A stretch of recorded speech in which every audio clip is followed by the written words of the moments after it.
দর্শক, রাষ্ট্রীয় অতিথি ভবন যমুনায় কূটনীতিক সহ সর্বস্তরের মানুষের সঙ্গে ঈদ শুভেচ্ছা বিনিময় করছেন প্রধানমন্ত্রী তারেক রহমান।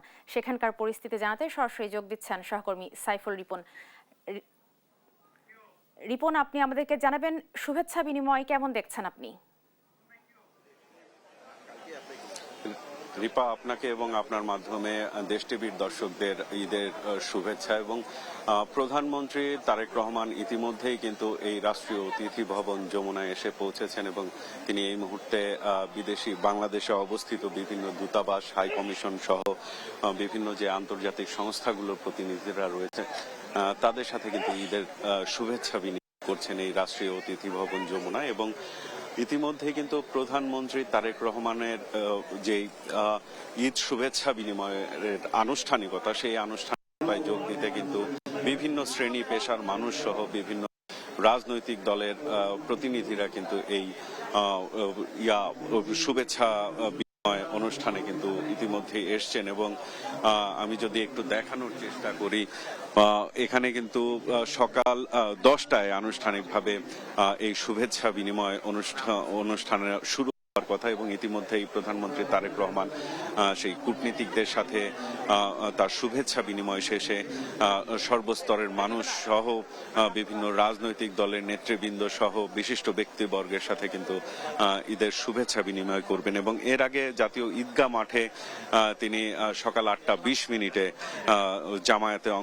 জামাতে অংশগ্রহণ করেন এবং সেখানে প্রায় 3 দশক পর রাষ্ট্রপতি এবং প্রধানমন্ত্রী একসাথে ঈদের জামাতে অংশগ্রহণ করেন। এবং এবারের ঈদের জামাতে কিন্তু এই যুদ্ধময় যেই বিশ্ব, সেই বিশ্বে কিন্তু শান্তি কামনা করে এবারের ঈদ পালিত হচ্ছে। এবং আমরা দেখেছি যে জাতীয় ঈদগাহ মাঠের যেই জামাত ছিল, বায়তুল মোকাররমের জামাত সহ সারা দেশের যে ঈদের জামাত অনুষ্ঠিত হয়েছে, সেই ঈদের জামাতে কিন্তু বিশ্বের শান্তি কামনায় দোয়া ও মোনাজাত করা হয়েছে। এবং আমরা একটু যারা এসছেন প্রধানমন্ত্রীর সাথে শুভেচ্ছা বিনিময় করতে, তাদের সাথে তাদের দু একজনের অনুভূতি জানার চেষ্টা করব এবং তারা সামনের দিনগুলোতে কি ভাবছেন সেই বিষয়গুলো একটু জানার চেষ্টা করব।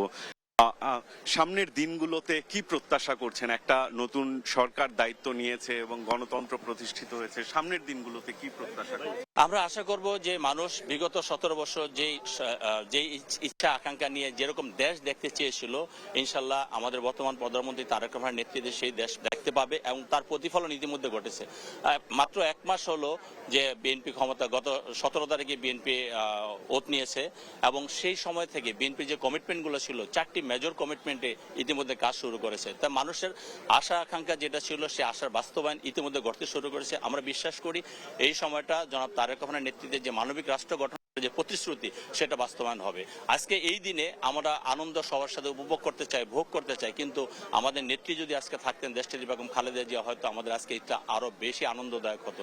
আমরা দেশনেত্রী বেগম খালেদার জন্য দোয়া করব এবং তার দেখানো পথ অনুযায়ী আমার নেতা জনাব তারেক রহমান চলবে এবং আমরা চলে এই দেশের মানুষের ভাগ্যের পরিবর্তনের জন্য। আমরা যেমন হাজারো মানুষ, লাখো মানুষ জীবন দিয়েছে, যুদ্ধ করেছে, সংগ্রাম করেছে, সেই সংগ্রামে বাস্তবে রূপ দেওয়ার জন্য আমরা দেশের পরিবর্তন যে এসেছে, সেই পরিবর্তনকে ধারাকে অব্যাহত রাখার আমরা চেষ্টা করবো ইনশাল্লাহ, এবং আমরা অবশ্যই সফল হব। অসংখ্য ধন্যবাদ আপনাকে।